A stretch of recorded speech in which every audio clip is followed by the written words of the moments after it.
Bonjour chers amis, François, expert de yoga, de méditation.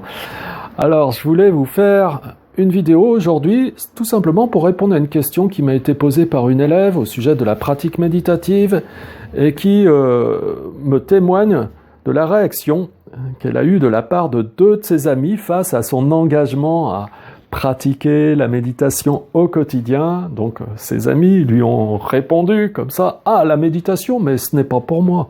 Ça ne marche pas pour moi. » Voilà. Et de là, donc, mon élève me demande, est-ce que l'on peut dire qu'il y a des personnes sur lesquelles la méditation ne marche pas? Ou peut-être simplement n'était-elle pas prête à méditer? Merci François pour ton retour, ton travail est vraiment super, j'espère être à la hauteur de tes enseignements. Ouais, c'est moi qui te remercie. Voilà, donc bon, je vais donner quelques éléments de réponse sans prétendre répondre de manière exhaustive parce que on pourrait en parler tellement longtemps de tout ça. Voilà, on pourrait faire une vraie session de questions-réponses et faire un débat comme ça pendant quelques heures. On n'en finirait pas, quoi. Voilà, bon, avant d'aller plus loin, donc je vous invite, si ce n'est pas encore fait, à vous abonner à cette chaîne YouTube en cliquant sur le bouton qui apparaît maintenant au milieu et en bas de cette vidéo. De cette manière, vous êtes mis au courant en temps réel à chaque fois que je sors une nouvelle vidéo, pour vous aider ainsi à bâtir une philosophie de vie toujours plus solide pour votre bonheur, celui des gens autour de vous, pour contribuer avec moi à plus de paix et d'harmonie dans le monde, plus de fraternité entre les peuples. Voilà. Donc, alors ça ne marche pas pour moi. Est-ce que la méditation ne marche pas pour certaines personnes? Voilà. Alors, c'est pas que la méditation ne marche pas pour certaines personnes, je dirais que pour heureusement beaucoup de gens, ça marche. On va voir tout à l'heure quels sont les cas dans lesquels peut-être ça ne marche pas. Mais parfois, c'est pas tant le fait que la méditation ne marche pas que le fait que les gens n'y voient absolument pas d'intérêt, tout simplement. Hein? Elles n'ont pas perçu l'intérêt de la méditation, elles n'ont pas perçu la valeur de la pratique méditative et à quel point ça peut leur apporter beaucoup. Peut-être pourquoi? Parce que tout simplement, elles sont tournées vers les choses extérieures, elles pensent vraiment que c'est en réunissant un certain nombre de conditions extérieures que c'est ainsi qu'elles vont pouvoir vivre heureuses. Elles n'imaginent pas du tout que le bonheur dépend simplement de l'esprit lui-même, de l'attitude d'esprit que l'on a, de la façon que l'on a d'établir un rapport avec la vie, ce rapport qu'on établit de manière particulière lorsqu'on est un méditant accompli. Voilà, donc elles ne perçoivent pas tout ça. Hein. Donc elles sont toujours affairées à courir après des choses qui sont de l'ordre du plan mondain. Voilà, et ça les dépasse complètement, tout simplement. Hein. Donc elles ne voient pas du tout l'intérêt. De la même manière, prenons un exemple. Si par exemple, je dis à ce genre de personne sur laquelle la méditation pourrait marcher, mais qui dit pour moi ça marche pas, mais simplement elle voit pas l'intérêt. Si cette personne, je lui dis, écoute, la méditation, je sais que ça ne t'intéresse absolument pas.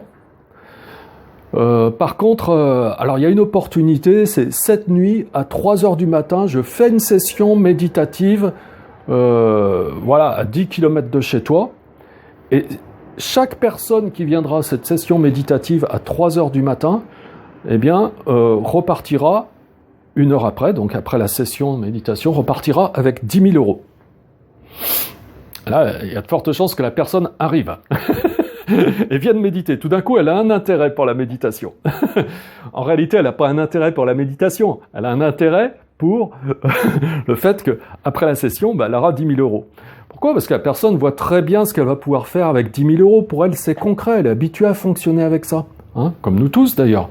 Elle va peut-être s'acheter une nouvelle voiture, ou elle va peut-être régler ses dettes, ou elle va peut-être s'offrir le voyage de ses rêves, ou elle va pouvoir avoir un apport pour acheter quelque chose. Enfin bref, elle voit très bien ce qu'elle va pouvoir faire avec ces 10 000 euros. Pour elle, c'est concrète. C'est quelque chose de très très concret. Par contre, ce que peut nous apporter la méditation, c'est des choses que l'on imagine, mais on n'arrive pas très bien à palper tant qu'on n'est pas bien avancé sur le chemin. on n'arrive pas très bien à palper ce que ça peut nous apporter. Pour nous, c'est pas très très concret. Et c'est tout simplement pour ça que, voilà, parfois on n'est pas vraiment très motivé pour se mettre à la pratique méditative. C'est tout simplement aussi pour ça que parfois, même si on est motivé, bien on n'est pas toujours très assidu parce que on réalise pas au fond tout ce que ça peut nous apporter. On n'a pas encore développé assez d'expérience pour comprendre ça. Voilà. Donc, ce n'est pas pour moi, c'est simplement qu'on n'a pas déjà d'intérêt pour ça, dans beaucoup de cas. On voit pas du tout. Et puis on a des idées préconçues, comme parfois se dire « Oui, mais bon, la méditation, voilà, on reste comme ça, on bouge pas, on s'endort, on fait rien. » Moi, j'ai besoin de bouger, j'ai besoin d'être dans l'action. Vous avez déjà entendu ça, n'est-ce pas? Donc ça, c'est vraiment pareil, c'est se méprendre complètement. C'est vraiment faire un amalgame entre l'action et l'agitation. Et on mélange tout et on comprend rien. Et ce qu'on prend pour de l'action, bien souvent, c'est que de l'agitation. Et l'action juste, la véritable action, on ne sait pas bien de quoi il s'agit en fait. On peut être très agité extérieurement, puis en fait, on ne fait pas grand-chose. Est-ce qu'on ne voit pas ça souvent? Et puis on peut être tranquille comme ça, être capable de rester tranquille, et en même temps on accomplit des prodiges. Donc ça pourrait faire l'objet d'une autre vidéo. Je ne vais pas rentrer plus dans le détail là-dessus, mais vraiment on confond les choses. Voilà. On peut aussi penser que si on fait comme ça, on va échapper au monde, et que finalement on va plus être vraiment dans la réalité. Alors qu'au contraire, on est dans des perceptions totalement erronées en permanence, et on se méprend totalement en permanence. Si on développe la méditation, au contraire, on va beaucoup mieux comprendre la vie. Et on vivra beaucoup moins dans la séparation. Et on sera beaucoup plus dans l'union, dans l'état de non-séparation. On sera beaucoup plus en harmonie avec la vie. On va beaucoup plus surfer sur les vagues de la vie, quelles que soient les expériences. Alors que les expériences, d'habitude, eh bien nous, notre réaction, c'est d'osciller entre des réactions d'attraction ou des réactions de rejet, suivant que les expériences de prime abord nous plaisent, on va vouloir qu'elles se reproduisent et on va avoir une attraction vers ce genre d'expériences pour qu'elles se reproduisent, et suivant qu'il s'agit d'expériences qui sont plutôt déplaisantes, ou qu'en tout cas nous on juge, on perçoit comme déplaisantes, eh bien on va faire en sorte d'éviter donc ces expériences particulières. Voilà, et on va vraiment séparer les choses. C'est-à-dire qu'à un moment donné, on sera OK pour être là, à un autre moment donné, on ne sera pas OK pour être là. Et bref, on vit dans la séparation. Après, il y a sur un autre plan, le fait d'être toujours distrait, d'avoir besoin d'être toujours occupé mentalement, parce que si tout d'un coup, on est là, et on est vraiment seul face à soi-même, quelque part, on ressent vraiment une crainte vis-à-vis de ça. Et on n'a surtout pas envie de ça. Donc, quelque part, ça nous fait peur. Pas forcément consciemment, d'ailleurs, parce que précisément, comme l'esprit n'est pas entraîné, ce n'est pas forcément un processus conscient. C'est plus quelque chose d'inconscient, mais qui est bien réel, qui est bien là. On a peur de rester comme ça, sans rien faire, et de rester face à soi-même. Donc, on a besoin d'être occupé tout le temps. D'ailleurs, est-ce que vous n'entendez pas parfois des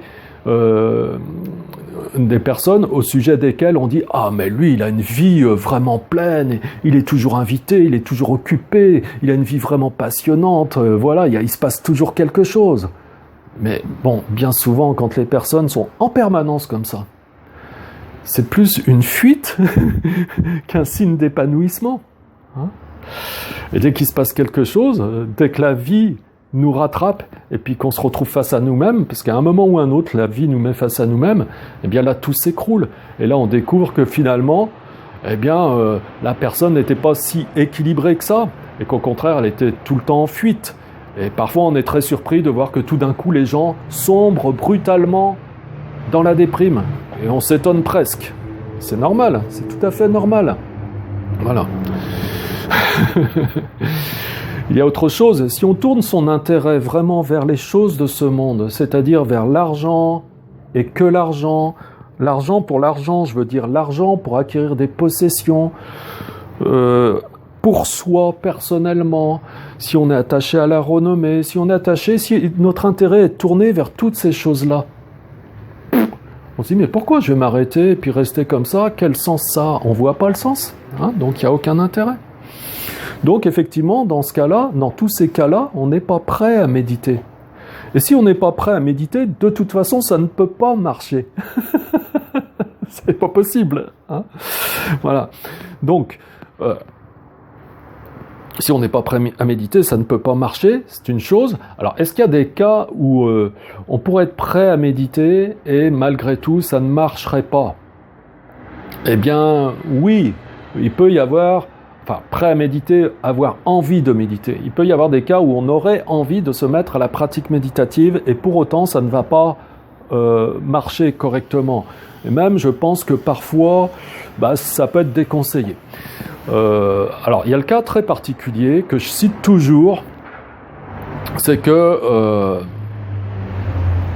si on prend des psychotropes depuis un temps, et puis qu'on est ensuqué par les médicaments, bien, comment on va pouvoir permettre à la clarté de l'esprit de s'élever? Ce sera difficile, hein, puisque de toute façon, on est endormi de manière artificielle et on n'aura pas trop accès à la méditation ou à l'état méditatif. Donc dans ce cas-là, il faut faire son chemin. Malheureusement, c'est peut-être un petit peu... c'est un petit peu regrettable de dire que certaines personnes, c'est peut-être pas le moment pour elles de faire de la pratique méditative en tant qu'observation pure, c'est-à-dire être là en silence, seul face à soi-même.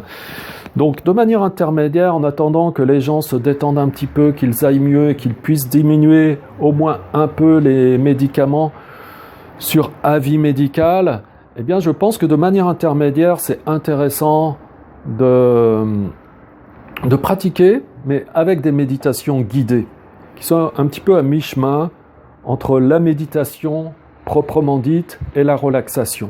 Hein. Donc ça, c'est plus adapté, je pense, que d'être seul face à soi-même comme ça. Là, on aura vraiment du mal à voir au fond de soi-même. Ou, au contraire, on pourra avoir des effets complètement paradoxaux, où, étant complètement ensuqué en permanence, tout d'un coup, on peut avoir un éclair de conscience, mais de manière assez violente, comme la foudre en quelque sorte. Et à ce moment-là, eh bien, il y a un tel contraste que ça peut être vraiment trop violent et très très perturbant. Donc voilà. Donc, quand on est sous psychotrope, préférez plutôt les méditations guidées. Voilà. C'est ce que je vous conseille. Hein. Et puis il y a des personnes qui sont pas prêtes tout simplement parce qu'ils n'ont pas réuni toutes les causes et toutes les conditions pour pouvoir se mettre à la pratique méditative. Soit elles n'ont pas envie. Alors ça c'est une chose, de toute façon, de fait, voilà, le débat est clos. Soit elles vont vouloir s'y mettre malgré tout alors qu'elles sont pas prêtes. Et à ce moment-là, c'est parce qu'elles vont voir dans la pratique méditative le fait d'obtenir des résultats qui ne sont pas ceux que se propose d'obtenir la méditation. Donc c'est là on sera encore dans des perceptions erronées, comme par exemple, alors ça existe souvent, c'est pour ça que je cite ça, acquérir des pouvoirs, développer des choses un petit peu extrasensorielles, enfin le goût du mysticisme, ou pour pouvoir se faire remarquer, etc., etc. Donc là, ça va pas produire des résultats corrects. Voilà, tout simplement. Alors j'ai fait un petit tour de la question sans prétendre être exhaustif. Ce que je voudrais dire pour terminer, c'est que voilà, pour les personnes qui pourraient avoir accès à la méditation et qui en même temps s'inventent des excuses rapidement, eh bien, il faut déjà au préalable comprendre quelle est notre situation, que finalement, arriver à comprendre que on est dans cette méprise où, en général, on voit dans les circonstances extérieures, notre salut pour pouvoir être heureux. Et on ne comprend pas que c'est dans la paix de l'esprit qu'on va pouvoir trouver un bonheur vraiment stable. Donc déjà, il faut commencer à comprendre ça. Et puis la deuxième chose, ayant compris ça aussi, eh bien, il faut aussi se raisonner, se dire si je veux être plus heureux, si je veux que ça change, eh bien, il faut aussi que je change mes habitudes. Parce que le propre de l'être humain, de beaucoup trop d'entre nous, eh bien, c'est de vouloir avoir des résultats, de vouloir être plus heureux, ok, mais surtout sans rien changer. Et ça, Bah, tout simplement, ça n'existe pas. Voilà. Donc je vais clore là-dessus et puis vous permettre de continuer à réfléchir sur tous ces sujets. Et puis si vous aimez cette vidéo, bah, je vous invite à cliquer sur j'aime et surtout, s'il vous plaît, à partager tout ce que je fais sur vos réseaux sociaux, en particulier sur Facebook. Voilà. Et bah, n'oubliez pas que vous pouvez aussi télécharger cette méthode de méditation ici et maintenant, qui est à votre disposition gratuitement et librement. Vous avez juste à cliquer sur le lien qui se trouve là maintenant, qui apparaît donc dans la vidéo. Et de cette manière, bah, vous êtes redirigé vers une autre page. Vous avez juste votre prénom et votre adresse email à remplir. Vous cliquez, ensuite vous recevez un email, vous avez un lien validé et vous recevez donc cette méditation qui vous est offerte. Profitez-en. Et je vous dis à bientôt pour une prochaine vidéo. Au revoir mes amis.